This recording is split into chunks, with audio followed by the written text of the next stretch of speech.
بسم اللہ الرحمن الرحیم۔ السلام علیکم۔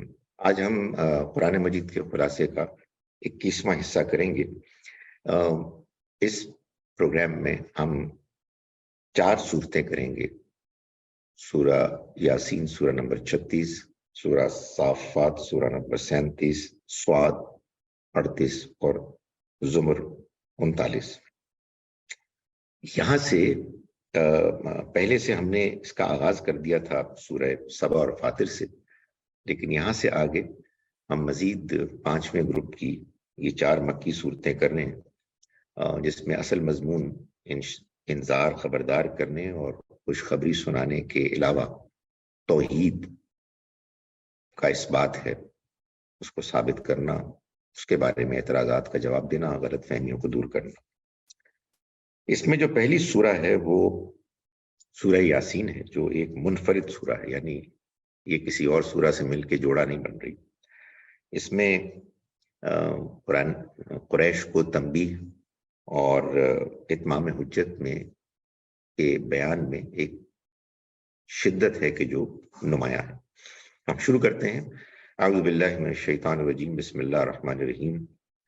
یاسین، یہ سورہ یاسین ہے، والقرآن الحکیم، اور پر حکمت قرآن اس بات پر دلیل ہے، انک لمن المرسلین، کہ اے پیغمبر آپ رسولوں میں سے۔ یہ واو قسم کی ہوتی ہے، اور قسم سے مراد قرآن مجید میں دلیل، شہادت، گواہی ہے۔ پر حکمت قرآن جو بھی پڑھے گا اس کو یہ معلوم ہو جائے گا کہ اس کے لانے والے محمد صلی اللہ علیہ وسلم اللہ کے رسول تھے۔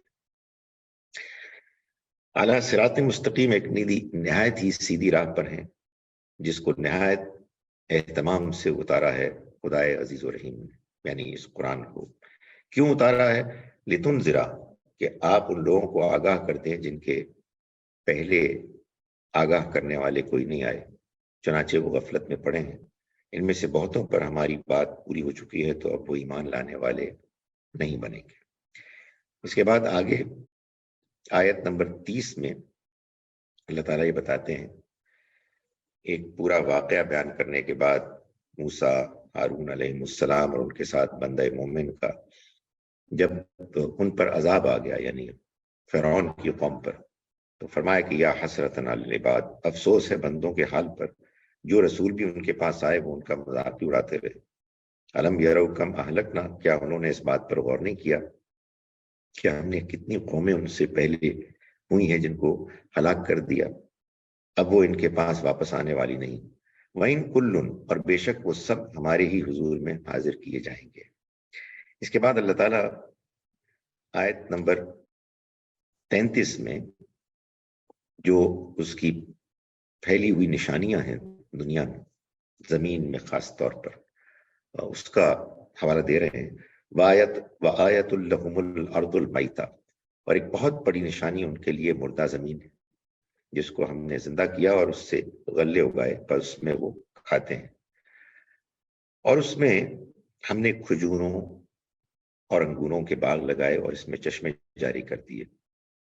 یہ کیوں کیا؟ لِيَأْكُلُوا مِن ثَمَرِهِ، کہ وہ اس کے پھلوں سے کھائیں، اور یہ ان کے ہاتھوں کی کوئی اپنی کوشش کارگزاری تو نہیں تھی، تو کیا وہ شکر نہیں کرتے؟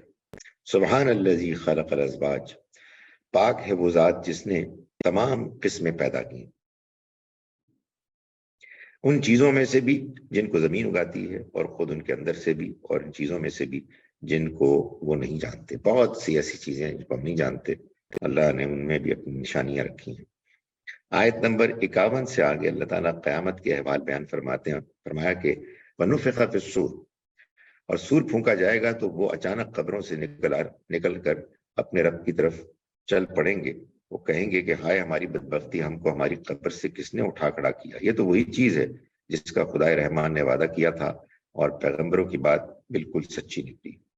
فرمایا ان کانت الا صیحۃ واحدہ، بس وہ ایک ڈانٹ ہوگی، بس وہ اچانک سب کے سب ہمارے حضور حاضر کر دیے جائیں گے۔ بس آج کے دن کسی جان پر کوئی ظلم نہیں ہوگا، اور تم کو بس وہی بدلہ ملے گا جو تم کرتے رہے ہو۔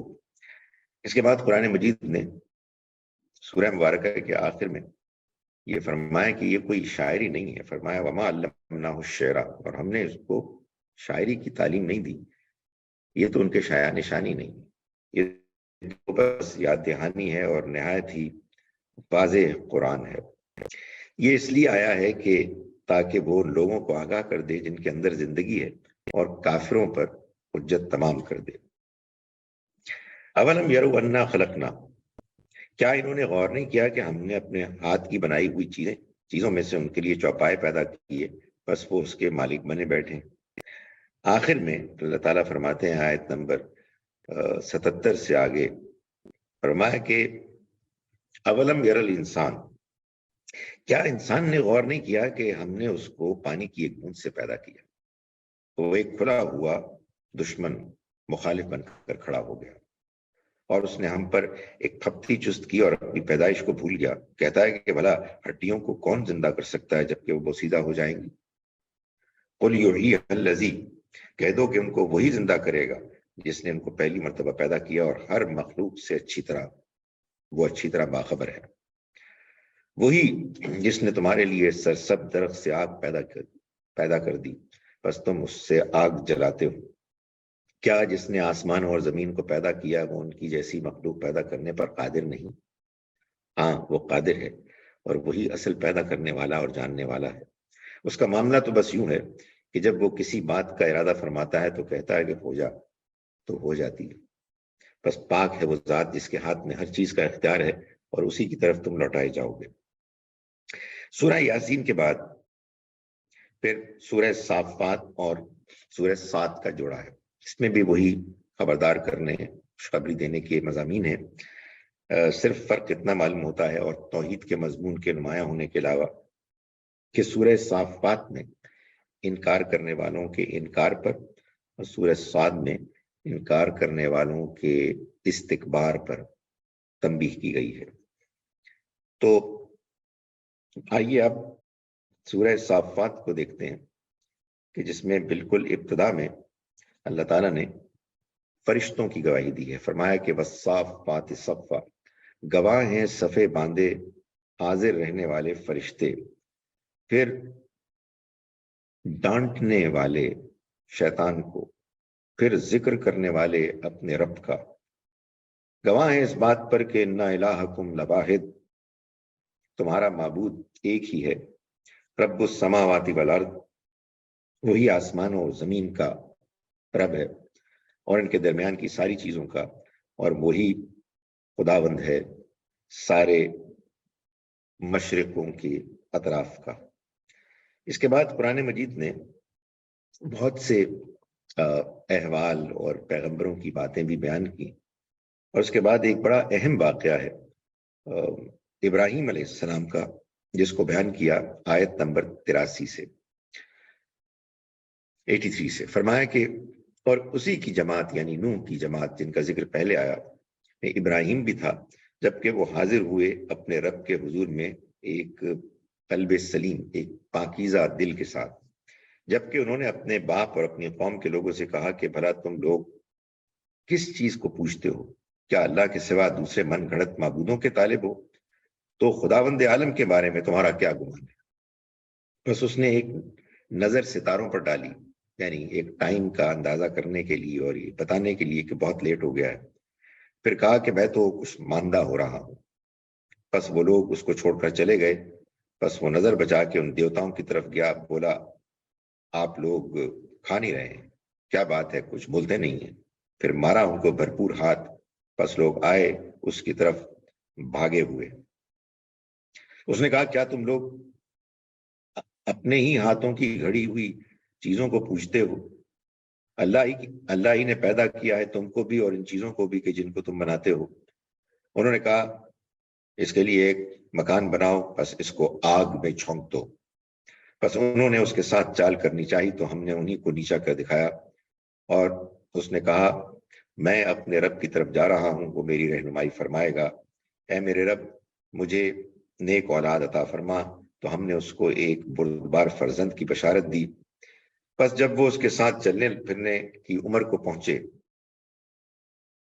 تو انہوں نے کہا کہ اے میرے بیٹے میں خواب میں دیکھتا ہوں کہ تم کو ذبح کر رہا ہوں، تو غور کر لو، تمہاری کیا رائے ہے؟ تو انہوں نے جواب دیا کہ اے میرے والد، آپ کو جو حکم دیا جا رہا ہے اس کی تعمیل کیجیے۔ حضرت اسماعیل نے فرمایا آپ انشاءاللہ مجھے ثابت قدموں میں پائیں گے۔ بس جب دونوں نے اپنے آپ کو اپنے رب کے حوالے کر دیا اور ابراہیم اس کو پیشانی کے بل انہوں نے پچھاڑ دیا، اور ہم نے اس کو آواز دیا ہے ابراہیم بس تم نے خواب کو سچ کر دکھایا، بے شک ہم بہترین رویہ اختیار کرنے والوں کو صلہ دیا کرتے ہیں، بے شک یہ کھلا ہوا امتحان ہے، اور ہم نے اس کو ایک عظیم قربانی کے بدلے میں چھڑا دیا، اور ہم نے اس کی ملت پر پچھلوں میں ایک گروہ کو چھوڑا۔ سلامتی ہو ابراہیم پر، اسی طرح ہم بہترین رویہ اختیار کرنے والوں کو صلہ دیتے ہیں، بے شک وہ ہمارے با ایمان بندوں میں سے تھے، اور ہم نے ان کو اسحاق کی خوشخبری دی، ایک نبی کی نیک لوگوں کی زمرے میں شامل ہونے والے کی، وبارکنا علیہ وعلی اسحاق، اور ہم نے ان پر بھی اور اسحاق پر بھی برکتیں نازل کی، اور ان کی اولاد میں سے بہترین رویہ اختیار کرنے والے اور اپنی جانوں پر کھلے ہوئے ظلم ڈھانے والے بھی تھے۔ اس کے بعد آئیے سورہ صاد میں، اس میں اللہ تعالیٰ بالکل ابتدا میں کفار کے رویے کو بیان کر رہے ہیں۔ فرمایا صاد، یہ سورہ صاد ہے، بل قرآن ذکر، قسم ہے یاد دہانی سے بھری ہوئی قرآن کی کہ اس بات کی کہ یہ بالکل حق ہے، نہیں بلکہ جن لوگوں نے اس کا انکار کیا وہی تکبر اور مخالفت میں مبتلا ہیں۔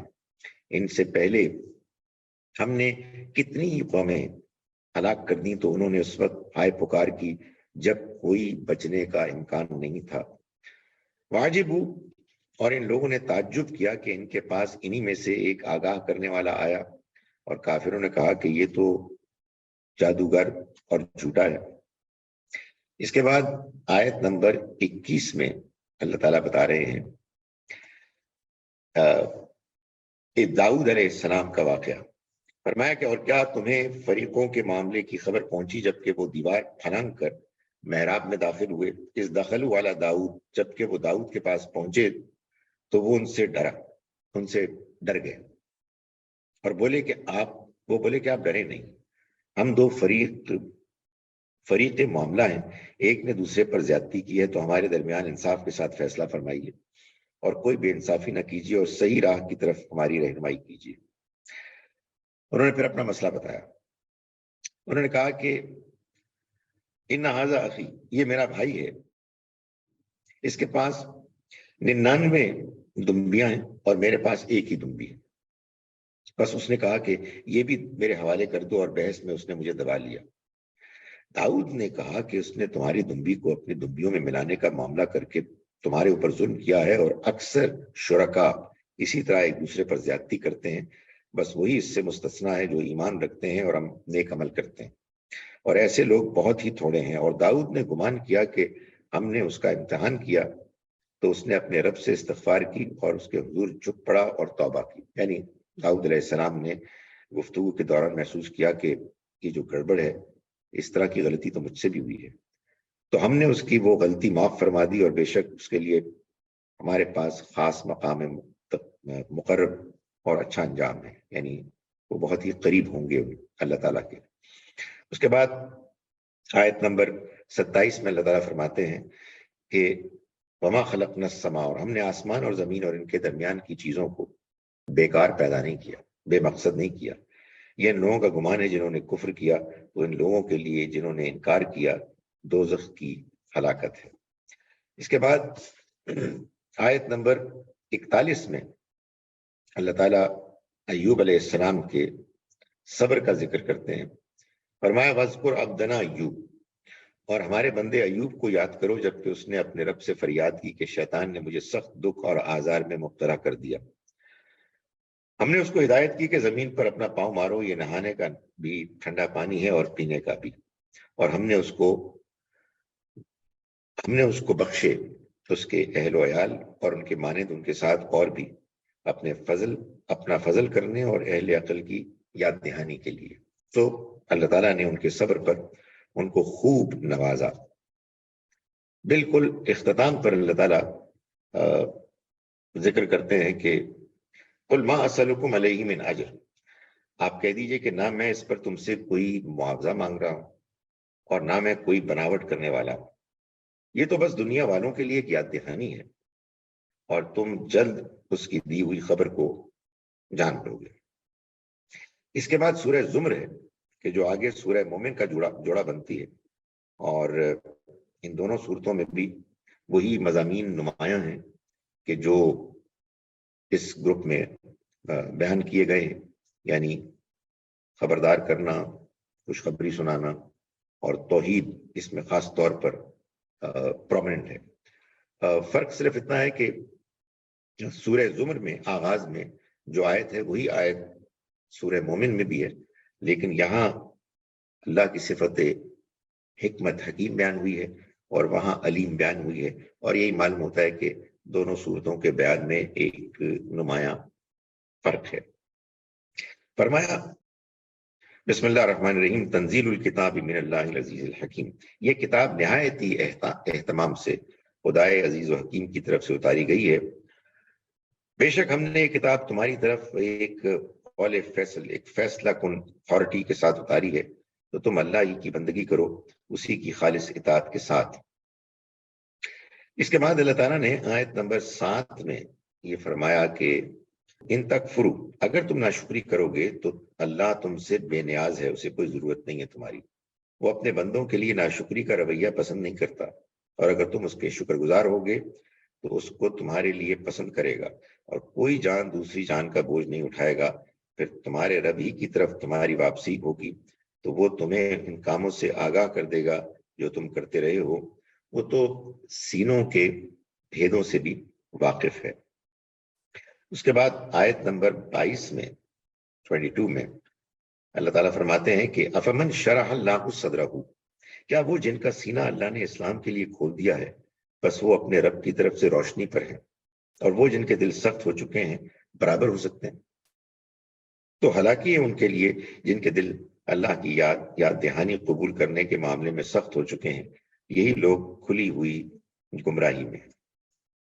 اس کے بعد اللہ تعالیٰ نے ایک نہایت مؤثر اور شاندار بیان کیا اپنی رحمت کا اور غفور الرحیمی کا، آیت نمبر 53 میں فرمایا قل یا عبادی الذین اسرفوا علی انفسہم، کہہ دو اے میرے بندوں جنہوں نے اپنی جانوں پر زیادتی کی، اللہ کی رحمت سے مایوس نہ ہو، اللہ تمام گناہوں کو بخش دے گا، وہ بڑا ہی بخشنے والا اور رحم فرمانے والا ہے۔